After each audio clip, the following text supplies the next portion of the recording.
Hello guys, this is AM and welcome to the channel.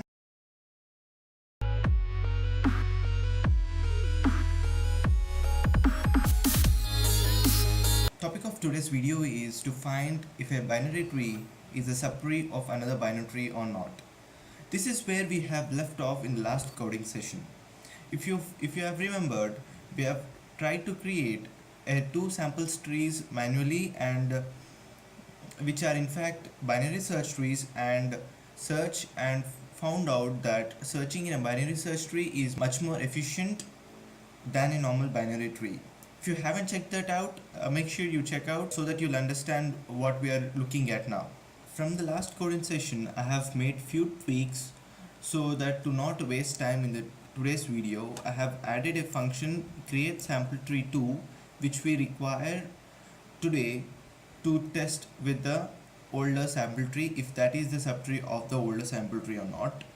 And also I have changed the sample tree nodes and increased it to 8 nodes, and this is how I have changed the arrangement of the nodes. And as well, if you want to see the sample tree 2, the nodes arrangement is this. Before we start any coding, first we need to understand what a subtree is. Without any particular knowledge can be confusing and may lead to misleading definition. Therefore, I wanted to find out what Wikipedia wants to say about what is a subtree. So it defines subtree as a tree which consists of node T and all of its descendants. That means the subtree corresponding to the root node is the entire tree, and each node is the root node of the subtree it determines. Now, as we have got the definition right, let's now try to build a solution for this. To solve this problem, we need to understand few more concepts of trees. One is traversals. What is a tree traversal? Tree traversal is an algorithm which can literally traverse through trees and get the required value. There are three popular traversals, that is pre-order traversal, post-order traversal and in-order traversal. I'll explain one and other two are very self-explanatory. Pre-order traversal means checking out the current node data first and then moving on to the left portion of the node, and after finishing whole left part of the node, then we move on to the right part of the node. In-order and post-order becomes very simple now. In order means first we check out the left portion and then we check out the data of the current and move on to the right portion of the tree, and hence the post order as well. So these three traversals are termed as BFS in graph theory. So why did we even learn about this algorithm? We need to understand that pre-order, in-order and post-order traversal define few characteristics of the given binary tree. For example, if the tree is a BST, the in-order traversal of the BST gives us the increasing order of the values of the binary search tree. And also there is very important characteristic that every binary tree holds, that is a pre-order combined with in-order traversals can uniquely identify a particular tree. In fact, post-order with combined with in-order traversal can also uniquely identify a particular tree.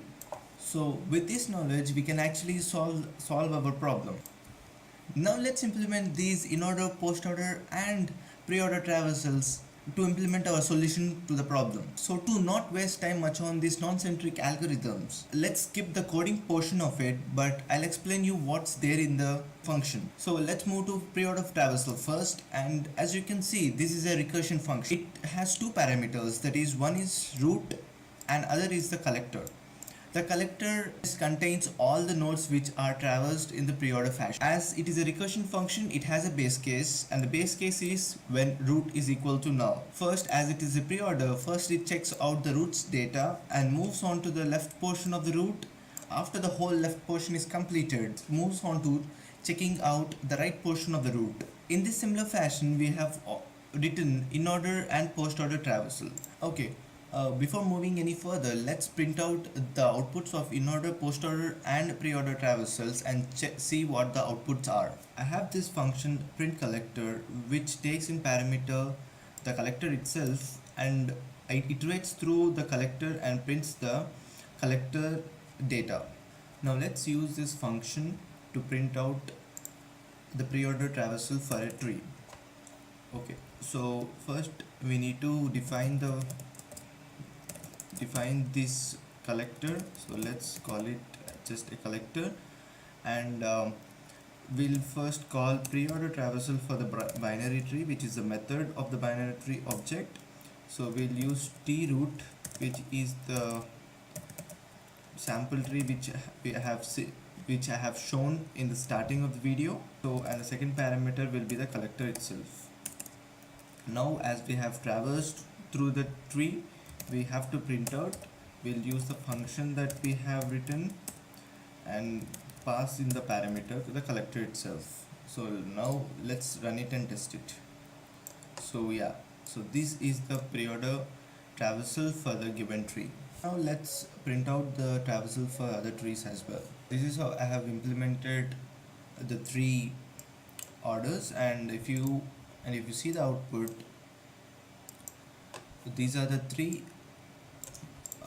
traversals for the given tree.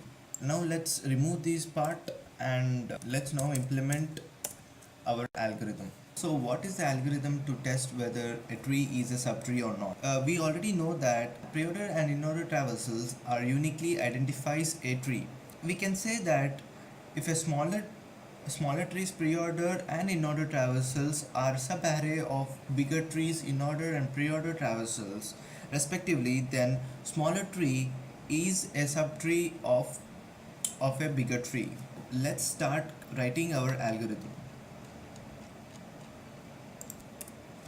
So we need to check if a tree is a subtree, so it returns boolean. We need to pass two nodes, one is the bigger and the smaller for simplicity. Now we need to implement this function.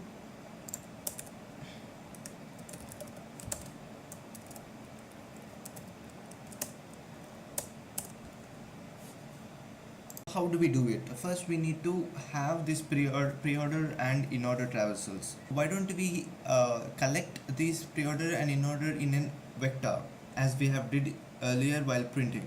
So these are our four collectors which collect the respective pre-order and in-order traversed elements. Now let's collect elements of bigger tree. Pre-order traversal, and we'll pass big tree root, and we will collect in the pre-order big tree collector. And similarly we will use in-order we'll use pre-order traversal for smaller tree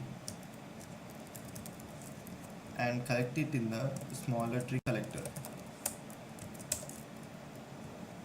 And in a similar way we will also collect for in-order for bigger and smaller trees. Now we have successfully collected our in-order and pre-order traversal for bigger and smaller tree in the respective arrays. We have to check whether pre-order small collector is a sub-array of a pre-order big collector, and a similar way for in-order collected elements as well. To test that we need another function. So we will define another function and which takes two vectors, which is big and small, and let's pass it by reference. Yes,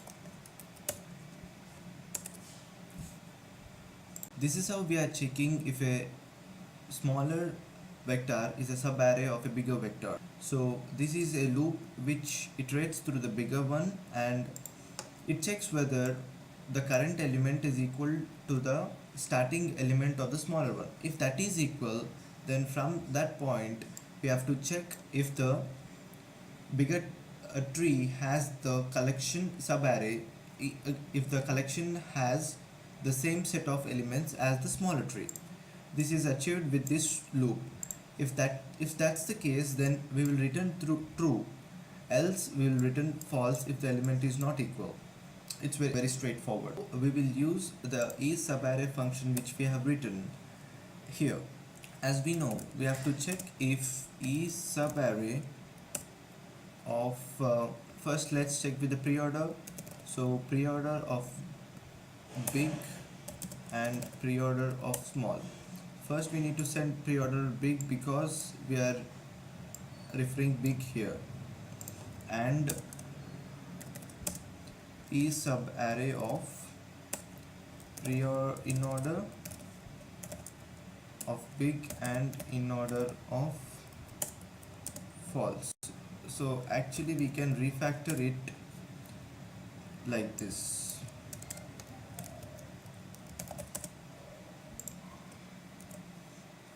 So this means that if pre-order is a sub array, if the smaller is the sub array of big one, it returns true, and if it's the same case in the in order, then it also returns true. True and true becomes true, so it returns true in the case of is subtree. So now as we have implemented is subtree, I think it is pretty much it. Now let's put it to the test. This is how we are testing if the tree t root 2 is a subtree of a t root. So let's run it and test it. Yes, we have got that t root 2 is a subtree of a t root 1.